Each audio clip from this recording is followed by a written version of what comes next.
بس اوقات ہم بھی اپنے نامہ اعمال میں سمجھ رہے ہوتے ہیں کہ ہمارے پاس پہاڑوں جیسے اعمال ہیں، اخلاص کی وجہ سے کیے ہوئے ہوتے ہیں، لیکن دیکھیں انسان ریاکاری بعد میں، جیسے میں نے حدیث مبارکہ امام بیہقی رحمۃ اللہ علیہ کے حوالے سے نقل کر کے آپ کو بیان کی کہ ریاکاری بعد میں آئی، بعد میں لوگوں کو بتانا شروع کر دیا اور مقصود یہ بن گیا اور خوشی ہونا شروع ہو گئی، تعریف چاہنا شروع ہو گیا، اور اس تعریف کے چاہنے کی وجہ سے وہ اللہ نے اعمال وہ نیکی ہی ختم کر دی، اس فرشتے نے وہ سارا اجر ختم مٹا کے، حالانکہ کرتے وقت خالص تھا، کرتے وقت اخلاص تھا، اس لیے اپنی نیکیوں کو جو بچائیے، اصل ہے اپنی نیکیوں کو بچا کے لے جانا، کہیں ایسا نہ ہو کہ ہمارے اعمال کہیں راکھ کی طرح نہ بن گئے ہوں، اللہ سے ہم حفاظت مانگتے ہیں، کہیں ایسا نہ ہو، کہیں ایسا نہ ہو۔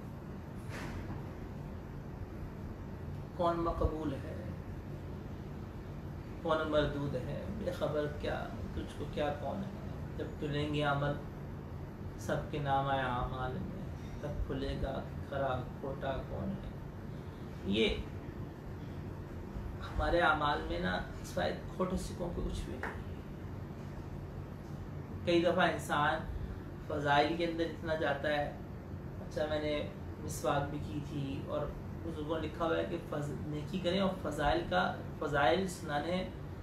عمل کا شوق لانے کے لیے ہوتے ہیں، کہ آپ فضائل سن کر عمل کے شوق پہ آ جائیں، لیکن جب عمل کر لیں حساب کتاب میں نہ پڑھیں، پتہ نہیں ہمارے کسی بے احتیاطی کی وجہ سے وہ عمل اللہ کے یہاں قبول ہی نہ ہو۔ جس نماز کو میں سمجھ رہا ہوں کہ یہ نماز میری بڑی مقبول ہے، ہو سکتا ہے کہ میرا غسل ہی ٹھیک نہ ہو سکتا ہے کہ مجھے غسل کے فرائض ہی پتہ نہ ہو اور میں اپنا غسل ہی خراب کر کے بیٹھا ہوں،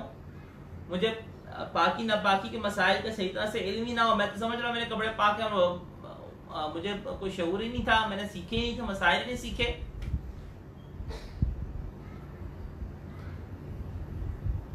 تو اللہ جل شانہ سے اس چیز سے بہت پناہ مانگیں کہ اللہ ہمارا خاتمہ بھی ایمان فرما دے، اور ہمارے نامہ اعمال کے اندر کوئی نیکی نہیں، اللہ صرف آپ کی رحمت کا آسر ہے، بس اپنی رحمت سے اپنے فضل سے اللہ ہمیں ان لوگوں میں نہ شامل فرمانا کہ جو یہ گمان کر رہے ہیں کہ وہ نیکی کر رہے ہیں اور آپ کے ہاں وہ نیکی قبول نہیں ہے، وہی سمجھ رہے ہیں کہ ہمارے نامہ اعمال کے اندر نیکیوں کا پہاڑ ہے، اور حال یہ ہے کہ وہ راکھ کے پہاڑ ہے۔ اللہ ہمیں ان لوگوں میں سے نہ کرنا، ان لوگوں کے اندر سے ہمیں شامل نہ کرنا، اور اپنی نیت کو بار بار ٹٹولتے رہیں۔ شیطان سب سے زیادہ حملہ آور نیت پہ ہوتا ہے، سب سے زیادہ حملہ آور نیت پہ ہوتا ہے۔ حضرت جی نامور حسن صاحب رحمۃ اللہ علیہ فرمایا کرتے تھے کہ جس وقت تم نے یہ سمجھا کہ تمہارے اندر اخلاص آ گیا، تم مخلص ہو اور میں تو بڑے اخلاص کے ساتھ یہ نیکی کی، جس دن تم نے یہ سمجھا تمہارے شیطان کا داؤ تمہارے پر چل گیا، مرتے دم تک ہمارے اندر اخلاص پیدا ہو جائے، ہمیں اپنے اندر مسلسل یہ سمجھنا ہے کہ ہمارے اندر اخلاص نہیں ہے، اور حقیقت بھی یہی ہے کہ ہمارے اندر اخلاص نہیں ہے، اور ہمیں اخلاص کو پیدا کرنا ہے، بار بار ٹٹولنا ہے، بار بار نیت کو اپنے ٹھیک کرنا ہے، اور نیکی کر دریا میں ڈال، بھول جائیں، نہ کسی کو بتانے کی کیا ضرورت ہے، صرف اور صرف فرائض کو بتانا وہ مقصود ہے۔ شریعت نے کہا کہ بھی فرائض کا اعلان اس لیے کرنا مقصود ہے تاکہ دوسروں کو پتہ چلے کہ ہاں اس نے فرض ادا کر دیا، اور دوسروں کو بھی ترغیب ہو، دوسروں کو بھی ہو۔ جیسے نماز پڑھنا مردوں کے لیے جب مسجد میں جانا ہے تو ان کے لیے یہی حکم ہے کہ وہ اپنے اس عمل کو ظاہر کریں۔ اسی طرح بسا اوقات عمل کو ظاہر کرنے سے مقصود ہوتا ہے کہ دوسروں کو ترغیب مل جائے، اور دوسروں کو ترغیب مل کر وہ ان کے اندر عمل کا شوق پیدا ہو جائے۔ یہ نیت ہے اور واقعی خالصاً کسی کی یہی نیت ہے تو بالکل ٹھیک ہے، وہ اخلاص کے منافی نہیں ہے، لیکن یہی نیت رکھے، کہیں اس کے اندر شیطان کھوٹ نہ ملا دے۔ بہت بہت بہت ٹٹولنے کی ضرورت ہے، اور